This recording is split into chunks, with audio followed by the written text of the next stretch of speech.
Bonjour à tous, bonjour, bienvenue dans cette nouvelle vidéo de Hong Kong Foufou qui voit arriver un troisième type de vidéo.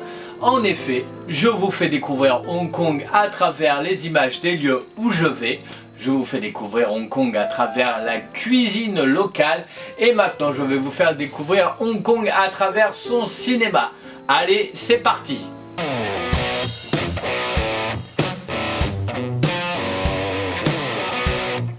Alors, en règle générale, le cinéma asiatique n'est pas vraiment très connu du grand public, à part pour les films de baston.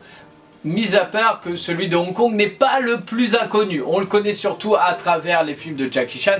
Alors je ne vous cache pas qu'on parlera de lui, mais pas aujourd'hui. Mais on en parlera car il vient de sortir un nouveau film. Aujourd'hui on va s'attaquer à la base des bases, à celui qui a fait connaître le cinéma de Hong Kong au grand public. Je veux bien sûr parler de Bruce Lee. Bruce Lee est considéré comme un dieu ici. Donc pour ceux qui ne le connaissent pas, bah ouais, il y en a peut-être. Bruce Lee, de son vrai nom, enfin de son nom cantonné Lei Zhan Fan, est né à San Francisco, aux États-Unis, avant de revenir à Hong Kong et de repartir aux États-Unis pour ses études. Il a commencé à être connu en tant qu'acteur dans le rôle de Kato pour la série télévisée Le Green Hornet. Si ce nom vous est pas inconnu, c'est normal puisque la série télévisée a eu le droit à un remake tout pourri en 2011 au cinéma. Suite à ça, il va arriver à Hong Kong pour tourner son premier film, Big Boss. C'est l'histoire d'un immigrant chinois, Bruce Lee, qui arrive en Thaïlande pour se faire embaucher dans une fabrique de glace. Alors pas les glaces à manger, les cubes de glace. Avant de s'apercevoir que cette fabrique de glace est gérée par des trafiquants de drogue et que la glace est utilisée pour faire passer en douce la drogue. Bruce Lee, qui est le héros du film, bien sûr, va vouloir arrêter tout ça.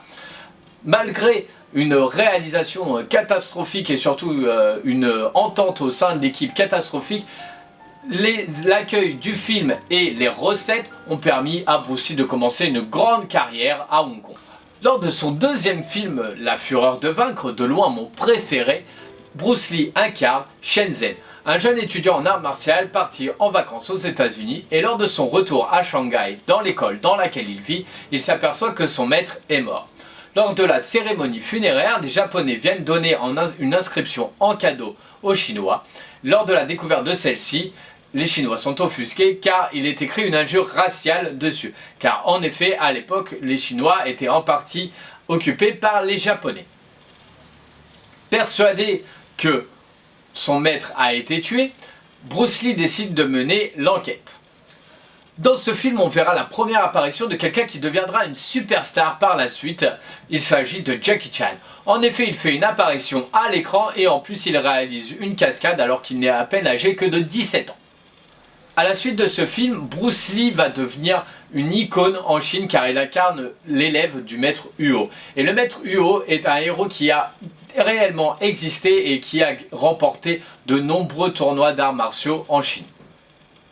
Le troisième film, La Fureur du Dragon, prend place à Rome où le personnage de Bruce Lee vient en aide à sa famille qui tient un restaurant mais qui est victime de rackets. Bruce Lee, en tant que spécialiste en arts martiaux, va leur mettre une petite misère et du coup les malfrats vont décider eux aussi également d'embaucher leur spécialiste en arts martiaux du nom de Chuck Norris.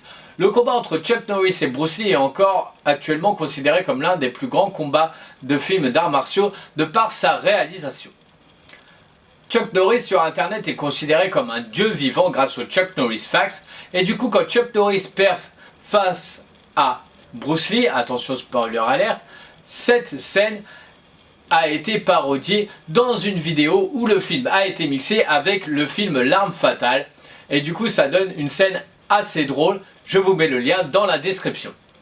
Son dernier film qui se nomme Opération Dragon est le premier film produit entre une production chinoise et américaine. Dans ce film, Bruce Lee incarne un membre Shaolin qui est contacté par la police pour mettre fin à un trafic d'opium réalisé par un autre membre Shaolin.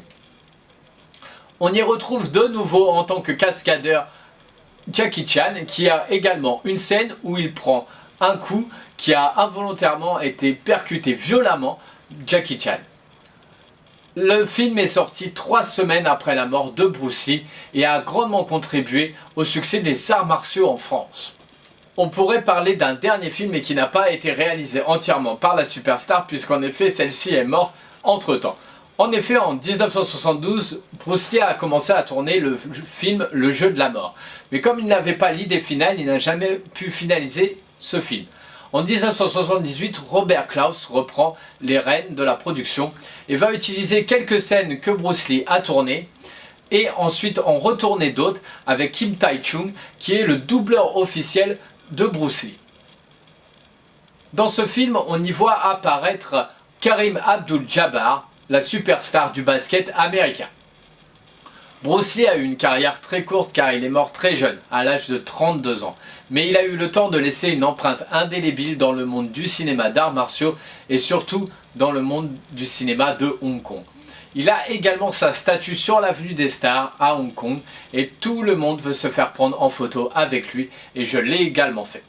Ça montre à quel point il est idolâtré en Chine et partout dans l'Asie. Dans ces films, on retrouve très souvent les mêmes acteurs car en effet il n'y avait pas beaucoup d'acteurs à Hong Kong, mais c'est toujours le cas maintenant et donc du coup il n'est pas inhabituel de retrouver les mêmes acteurs d'un film à un autre. Il a également fondé l'école d'art martial du Jeet Kune Do dans laquelle on retrouvera notamment en tant qu'élève son fils Brandon Lee, l'acteur Chuck Norris et Kareem Abdul-Jabbar. Voilà pour ce qui est de Bruce Lee, je suis sûr qu'il y a encore des tas de choses à dire et à raconter. Moi pour ma part je suis extrêmement fan de ses films, il a inspiré énormément de monde et il a toujours le droit à quelques clins d'œil dans certaines productions. Je pense par exemple à Shaolin Soccer où le gardien de but ressemble à Bruce Lee dans le film Le Jeu de la Mort. Il a également été modélisé en 3D dans le jeu eSports UFC. Et vous pouvez également transformer votre personnage en Bruce Lee dans le jeu Sleeping Dogs qui se passe à Hong Kong. En tout cas, c'est tout pour aujourd'hui. J'espère que cette vidéo vous a plu. N'hésitez pas à me le dire dans les commentaires, à mettre 15 giga pouces bleus. Ça me fait plaisir et ça m'encourage. À la partager sur les réseaux sociaux, à vous abonner à la chaîne si vous voulez ne rien louper. Et moi, je vous dis à la prochaine pour de nouvelles découvertes. Voilà!